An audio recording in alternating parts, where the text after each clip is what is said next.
Gold trusted gold buyers మీరు తాకట్టు పెట్టిన బంగారాన్ని విడిపించి ఈ రోజు ఉన్న మార్కెట్ ధరకు కొనబడను.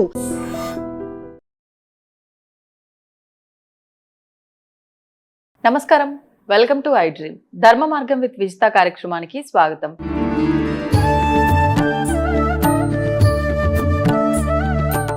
నమస్కారం గురుగారు. పరమేశ్వరార్పణం. గురుగారు, అరుణాచలం గిరి ప్రదక్షిణ గురించి ఎక్కువగా నమ్ముతున్నారు ఈ మధ్యకాలంలో. అంటే మాకు వెళ్ళి గిరి ప్రదక్షిణ చేసి వచ్చిన తర్వాత మంచి జరిగింది అని ఒకరి ద్వారా ఒకరు విని భక్తుల రద్దీ కూడా పెరిగిపోయింది ఒక రకంగా చెప్పాలంటే. నిజంగా మరి ఈ గిరి ప్రదక్షిణ బాగుంది, అసలు ఎన్ని ప్రదక్షిణలు చేయాలి, ఏంటి, ఏ సమయంలో చేస్తే ఆ ప్రదక్షిణకు నిజంగా మంచి ఫలితం ఉంటుంది, ఇవన్నీ కూడా కొన్ని నియమాలు, ఈ విధానాలు ఉంటాయి కదండి, వాటి గురించి వివరించండి. అరుణాచలం మనకు భూమి మీద విశేషంగా ఉన్నవి శ్మశానాలు రెండు. ఒకటి మహాశ్మశానం, రెండు మనోశ్మశానం. మహాశ్మశానం అనేటువంటిది వారణాసి, కాశీ. మనోశ్మశానం అరుణాచలం. కాకపోతే ఈ మనోశ్మశానం అనేటువంటి విషయాన్ని మరిచి మనఃకాముకులై వెళ్తున్నారు అందరూ అరుణాచలం. అంటే కేవలం కామ్యము, అక్కడికి వెళ్తే ఇది దొరుకుతుంది అనేటువంటి కోరికల కోసమే వెళ్తున్నారు. భక్తి మీద, ప్రేమ మీద వెళ్ళేటువంటి వాళ్ళు 100కి 1 కూడా లేరు బహుశా. ప్రతి ఒక్కరూ కూడా నాకు ఇది కావాలి. నిజంగా కూడా అరుణాచలం వెళ్ళడానికి ముందు, అరుణాచలం వెళ్ళిన తర్వాత అనేటువంటి జీవితం ఉంది.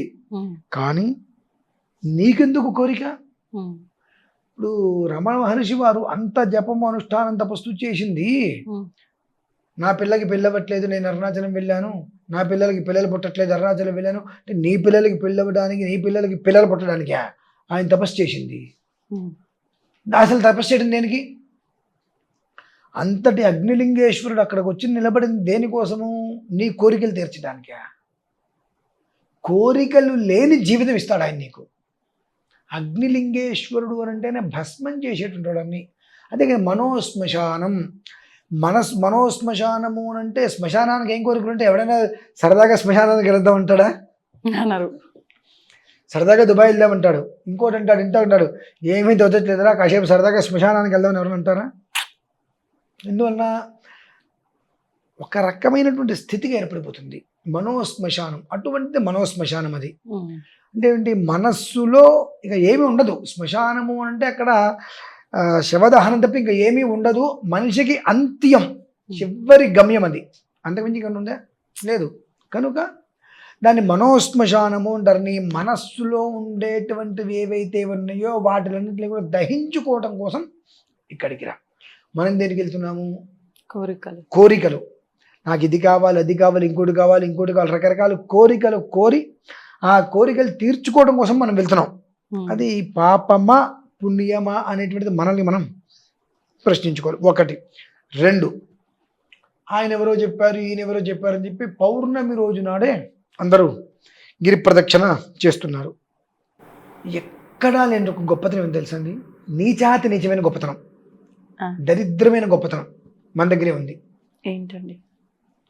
అక్కడ కృష్ణుడు పాలు తాగుతున్నాడు అని అంటే ముందు 100 బిందెలు పాలు పోసేయాలి తీసుకెళ్ళిపోయి. అసలు ఏమిటి, ఎందుకు, అనవసరం. అంటే ఈ మాట ఎందుకున్నానంటే, పౌర్ణమి రోజు నాడు గిరి ప్రదక్షిణ చేస్తే ఫలితము అనగానే మొట్టమొదటిసారి గిరి ప్రదక్షిణము అగ్ని ప్రదక్షిణం, అగ్నిహోత్రంతో 4 లక్షల ఒత్తులతో నేను గిరి ప్రదక్షిణం చేశా. ఆ రోజు పౌర్ణమి అయింది. నేను అప్పుడు వెళ్ళా కాబట్టి నాకు తెలిసిందైతే నాకు తెలిసేది కాదు.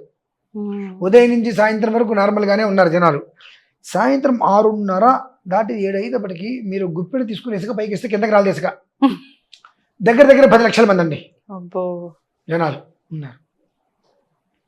ఏదైనా కొంచెం తొక్కిసలాట జరిగితే పరిస్థితి ఏంటండి?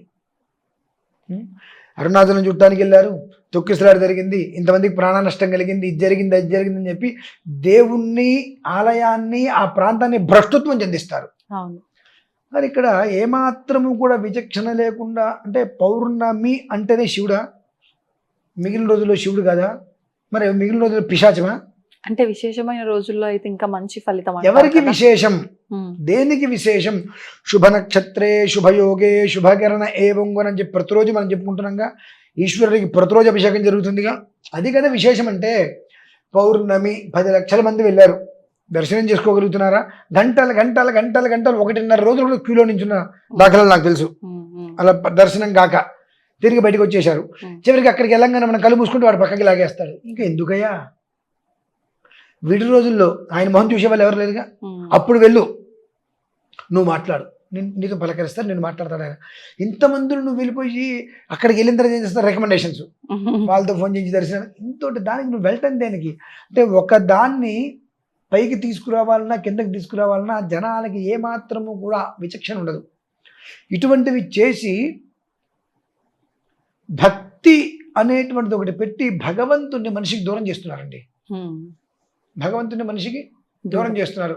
కొన్నేళ్ల క్రితం పౌర్ణమి లేదు, ఏం లేదు, ఎప్పుడైనా స్వామివారి దర్శనం కలిగేది. ఇవాళ పౌర్ణమి రోజున మీరు వెళ్ళి దర్శనం చేసుకునగలరా? అంటే కొన్ని ప్రత్యేకంగా పెట్టేసేసి భగవంతుని దూరం చేసేస్తున్నారు.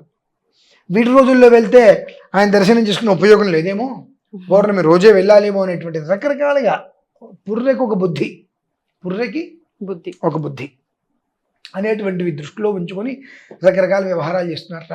ఇది ఎలా ఉంటుంది మీకు ఒక చిన్న కథలో చెప్పాలి అంటే, ఒక ఆయనకి నుదిటి మీద ఉండేటువంటి రాత ఏదైతే ఉంటుందో ఆ రాత తెలుసుకున్నటువంటి చదువుకున్నాడు. సరే అయిపోయింది. రోజు గంగకి వెళ్తున్నాడు, వస్తున్నాడు. ఒకరోజు గంగకి వెళ్తుండగా స్నానానికి కారికి ఒక పుర్రె తగిలింది. తీసి అవతల వారు పడైపోతే ఇలా చూశాడు, దాని నుదిటి ఏం రాసి ఉంది అని. ఆ మనిషి చనిపోయిన 500 సంవత్సరాల తర్వాత, ఇప్పుడు 500 years తర్వాత ఒక స్త్రీచే అవమానింపబడి మోక్షం పొందుతుంది అని. కొన్ని నిజాలు ఒప్పుకోవాలండి.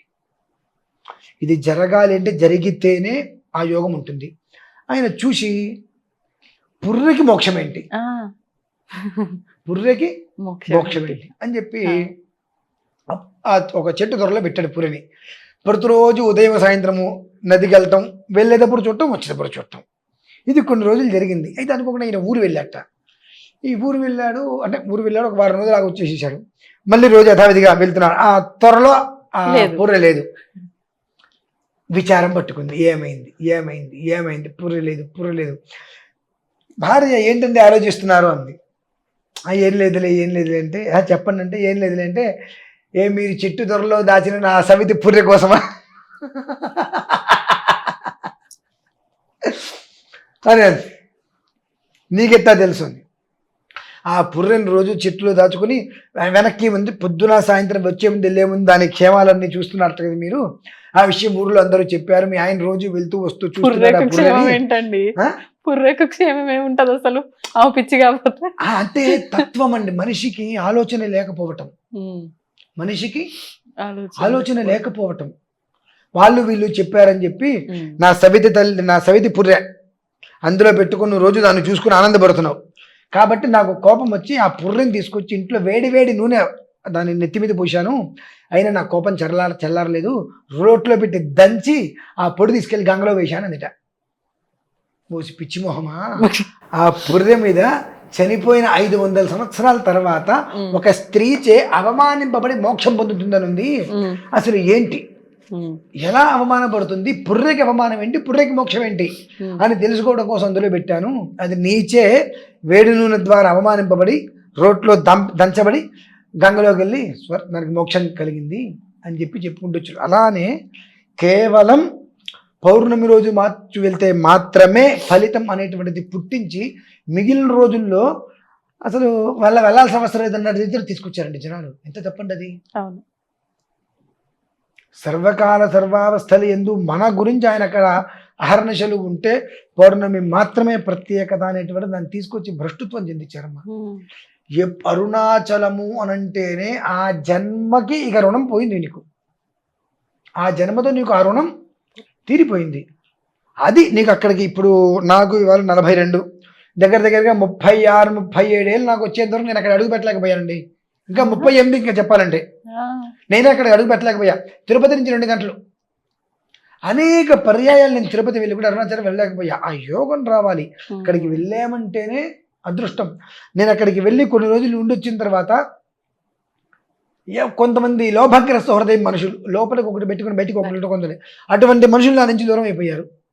చాలా రిలాక్స్గా ఉన్నాను నేను. మరి అంటే మనం ఎప్పుడు వెళ్ళామనేటువంటిది కాదు, అక్కడికి వెళ్ళగలిగామా లేదా అనేటువంటిది చూసుకోవాలి. త్వరలో స్వామివారికి నేను మళ్ళీ ఒకసారి చక్కగా చేతిలో కుంభాన్ని తీసుకొని ఆ కుంభంతో కుంభ ప్రదక్షిణతోటి వెళ్ళాలని సంకల్పం అయితే ఉంది. అది త్వరలో మీకే చెప్తాను. ఇక్కడ అందరితోటి కలిసి ఆ కుంభ ప్రదక్షిణ చేద్దామనేటువంటిది కోరిక ఆయన ఎప్పుడు తీర్చుకుంటాడు. నిజంగా అంతే మన ఆలోచన మరి ఆయన అనుకుంటేనే అంతే, నెరవేరుతుంది. ఖచ్చితంగా. అది సంతోషం గురుగారు, ధన్యవాదాలు. పరమేశ్వరుడు. దీన్ని తవ్వండి, తవ్వుతూనే శివలింగం. పరమాత్మకు జీవా సరే దాన్ని అట్లా కప్పేసేయండి, చూపించదండి. Krishna is there. మూర్తి పూజ కాదు, సాక్షాత్ బ్రజేంద్ర నందన భగవాన్ ఉన్నారు మూర్తిలో. ఏ